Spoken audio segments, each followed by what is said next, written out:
हर पतंग को एक दिन कचरे के डिब्बे में जाना होता है। हर पतंग को एक दिन कचरे के डिब्बे में जाना होता है। उससे पहले उसको आसमान छूकर दिखाना होता है। जी हाँ, उससे पहले उसको आसमान छूकर दिखाना होता है। आए तो दोस्त, पुनः एक बार सर्व एजुकेशन में आप समस्त स्टूडेंट्स का स्वागत है।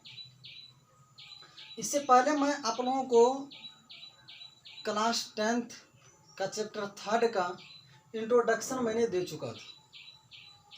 अब इसके बाद मैं आप लोगों को बताऊंगा कि चैप्टर में चलते हैं एक्सरसाइज में, कि एक्सरसाइज 3.1 का एक्सरसाइज 3.1 का चलेंगे हम लोग। 3.1 का क्वेश्चन नंबर 1 होगा। क्वेश्चन नंबर क्या होगा? 1। आफ्ताब अपनी पुत्र से कहता है। कौन कहता है? आफ्ताब कह रहा है। आफ्ताब अपनी पुत्री से कह रहा है, 7 वर्ष पूर्व 7 वर्ष पूर्व तुमसे मैं 7 गुनी आयु का था। 7 गुनी आयु का था। देखिए, आफ्ताब कह रहा है अपनी पुत्री से कि 7 वर्ष पूर्व मैं तुमसे 7 गुनी आयु का था। यानी आफ्ताब जो था 7 वर्ष पूर्व अपनी पुत्री से 7 गुनी आयु का था। अब कहता अब से 3 वर्ष बाद तुम्हारी उम्र की 3 गुनी रह जाऊंगा। तुम्हारी उम्र की 3 गुना या तो 3 गुनी रह जाऊंगा। कितने वर्ष बाद? 3 वर्ष बाद। 3 वर्ष बाद कहता है तुम्हारी उम्र की मैं 3 गुना रह जाऊंगा। कितना गुना? 3 गुनी रह जाऊंगा। तब कहता है इसको बीज गणित के रूप में आप प्रदर्शित करें, दिखाएं। ठीक ना? यानी आलेख विधि को हल करना है। किस विधि से? आलेख विधि से ग्राफ खींचना है इसका। तो देखिए, सबसे पहले हम लोग यह समझेंगे कि यदि 2 व्यक्ति की उम्र की बात किया जाए तो सबसे पहले हम लोग देखिए क्या करेंगे। पहले जो व्यक्ति होगा उसकी उम्र को x, दूसरे व्यक्ति की उम्र को y मानेंगे। इस प्रकार से 2 चर वाला 2 रैखिक समीकरण युग्म प्राप्त कर लेंगे। प्राप्त करने के उपरांत यानी बाद हम लोग क्या करेंगे कि उसका हल करेंगे ग्राफ विधि से। ठीक है ना? आइए चलते हैं। तो 2 व्यक्ति है, एक आफ्ताब है और उसकी पुत्री है। और उसकी क्या है? पुत्री है। तुम लोग मान लेते हैं, माना कि आफ्ताब की उम्र बराबर x वर्ष तथा उसकी पुत्री का उम्र y वर्ष। ठीक है?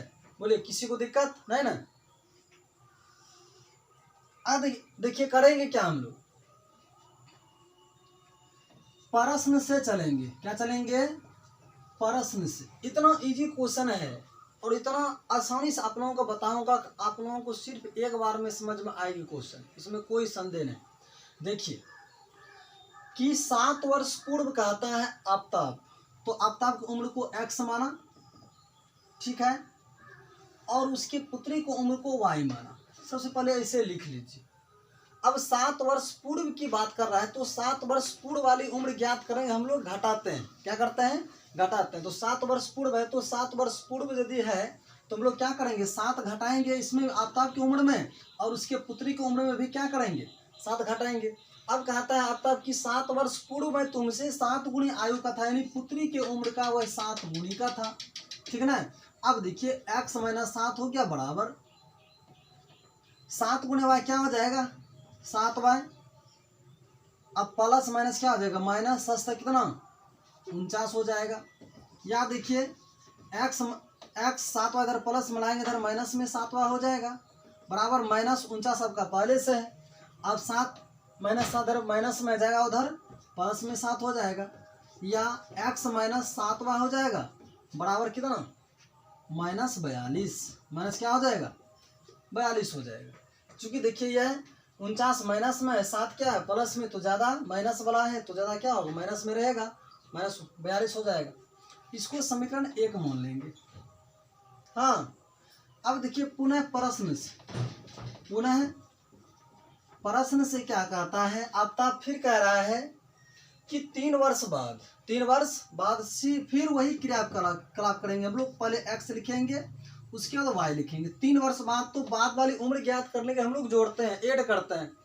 अब देखिए 3 इसमें भी ऐड करेंगे, 3 इसमें भी क्या करेंगे ऐड करेंगे। अब कहता है कि अब 3 वर्ष बाद मैं तुमसे, पुत्री से कह रहा है कि 3 वर्ष बाद मैं तुमसे 3 गुनी आयु का रह जाऊंगा। 3 इसमें क्या करें, उसके पुत्री में मल्टीप्लाई कर दें यानी गुना कर दें, तो x प्लस कितना 3 बराबर 3 गुणे y कितना 3y। अब देखिए प्लस प्लस प्लस 3 क्या कितना 9। अब देखिए x हो गया, अब 3 इधर प्लस मिलाएंगे इधर माइनस में 3y हो जाएगा।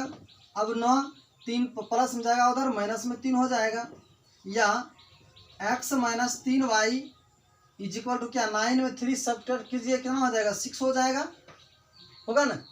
तो इसको समीकरण सेकंड मान लीजिए। देखिए 2 चर वाला 2 समीकरण प्राप्त हो गया। इसके माध्यम से लोग करेंगे क्या करेंगे देखिए। तो सबसे पहले हम लोग समीकरण 1 से चलेंगे, समीकरण 1 से। तो समीकरण 1 से जो चलेंगे हम लोग, समीकरण 1 से चलने के बाद क्या होगा कि कितना है समीकरण 1 देखिए, x माइनस 7y बराबर कितना -42 है, या x को रखिए बायां तरफ, y वाले लेके चले जाता है उधर, माइनस क्या 42। अब 7 उधर प्लस में नहीं माइनस में जाएगा, उधर प्लस में हो जाएगा।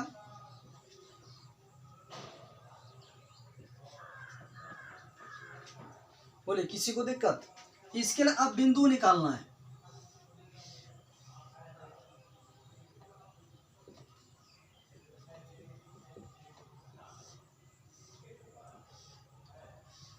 अब देखिए जब इसके लिए हम लोग बिंदु निकाल लेंगे, बिंदु निकालना देखिए बिल्कुल आसान।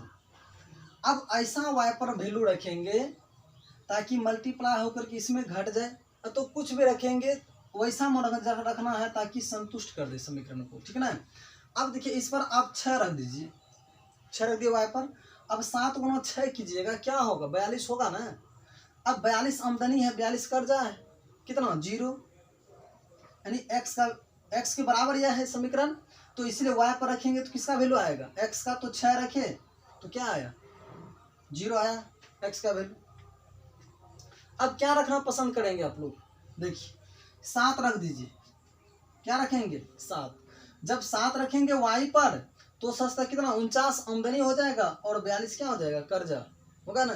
देखिए 7 गुना 7 y पर 7 रख रहे हैं ना, 7 गुना 7 कितना 49 आमदनी 42 कर्जा, फिर भी क्या 7 आमदनी होगा। क्या दिक्कत नहीं ना। तो यह बिंदु क्या आ जाएगा 0 6 का, और यह 7 7 का बिंदु हो जाएगा आपके पास। क्या दिक्कत है ना। अब देखिए फिर समीकरण सेकंड से चलेंगे, समीकरण सेकंड क्या हम लोगों का देखिए, x माइनस 3y बराबर कितना 6 है, या x को रखना पसंद करेंगे आप लोग तो रखिए x को। तो 6 प्लस कितना 3y हो जाएगा। क्या दिक्कत है नहीं ना। जब दिक्कत नहीं है तो देखिए आगे कैसे होता है। फिर इसके लिए बिंदु तालिका हम लोग प्राप्त कर लेंगे, x को में y। अब देखिए फिर y पर रखेंगे x का वैल्यू आएगा। बोलिए आसान है कि नहीं, बिल्कुल आसान है। एक बार बताऊंगा आपको बिल्कुल समझ में आएगी बात। अब देखिए 3 y है तो y जगह पर 0 रखते हैं, 3 गुने 0 कीजिएगा 0। अब 6 में 0 जोड़िए 6, ठीक है। अब देखिए अब आप क्या कीजिए y पर -2 रख दीजिए। हाँ y पर -2, 3 गुना -2 करेंगे, -6 हो जाएगा, तो 6 आमदनी 6 कर जा 0। बोलिए क्या दिक्कत है? दिक्कत नहीं।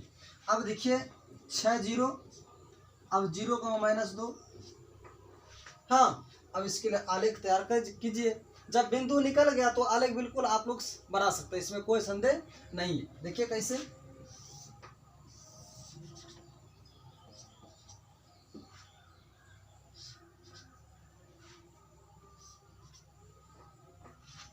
तो x डैश, y डैश।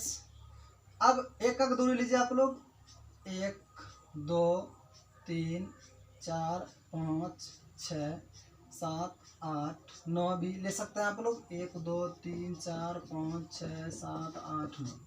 फिर इस दूरी के बराबर दूरी लेना है इधर भी, 1 2 3 4 5 6 7 8 9, 1 2 3 4 5 6 7 8 9।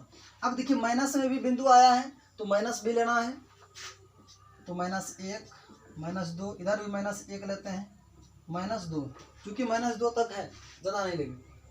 अब देखिए बिंदु आपका क्या है, 0 6, x0 y 6, x0 y 6। तो यह जो बिंदु जाएगा आपका कहाँ, x0 हो जाएगा 6, तो y पर 6 लीजिए, तो x आपका स्वतः 0 हो जाएगा, समझ रहा है ना। तो यह बिंदु जो होगा 0 और 6 का बिंदु हो जाएगा। क्या दिक्कत किसी को नहीं ना। अब देखिए फिर 7 7 का बिंदु है, तो x का भी 7 y का भी 7, तो x का 7 पहले y के 7 को लेके जाते हैं, ठीक है। अब x के 7 के सीधा में यह बिंदु हो गया, यह 7 और 7 का बिंदु है आपका। अब ये दोनों को मिलाइए, ठीक है, इस बिंदु से इस बिंदु को मिला दीजिए, हो गया। देखिए यह जो रेखा हम लोग तैयार किए, ये किस समीकरण का हो गया आपका, x - 7y = -42 का। क्या दिक्कत। अब देखिए फिर इसके लिए हम लोग रेखा खींचेंगे। अब 6 को में 0 है, तो x का 6 y का 0, तो x का 6 यहाँ लीजिए, y का स्वतः 0 हो जाएगा, तो यह 6 0 का बिंदु हो जाएगा। क्या दिक्कत नहीं ना। अब देखिए 0 - 2 का, 0 - 2 का। अब देखिए आप लोग कि यह जो 0 है x का और y है -2, ठीक है ना। तो y पर -2 जाएगा, x स्वतः 0 हो जाएगा, तो 0 और -2 का यह पॉइंट हो गया, बिंदु हो गया। अब इसको मिला दीजिए, मिला दीजिए इसको। बोलिए क्या किसी को दिक्कत। बिल्कुल आसान है ना, बिल्कुल बनेगा, कोई दिक्कत नहीं। इस देखिए ये जो रेखा खींचे किस समीकरण का, x - 3y बराबर कितना 6 का। तो यह ग्राफ बन के आप लोगों का तैयार है। बोलिए क्या दिक्कत है इसमें, नहीं ना। यदि यह वीडियो मेरा अच्छा लगे तो आप लोग अपने दोस्त का शेयर जरूर करें और सब्सक्राइब इस चैनल को जरूर करें। धन्यवाद।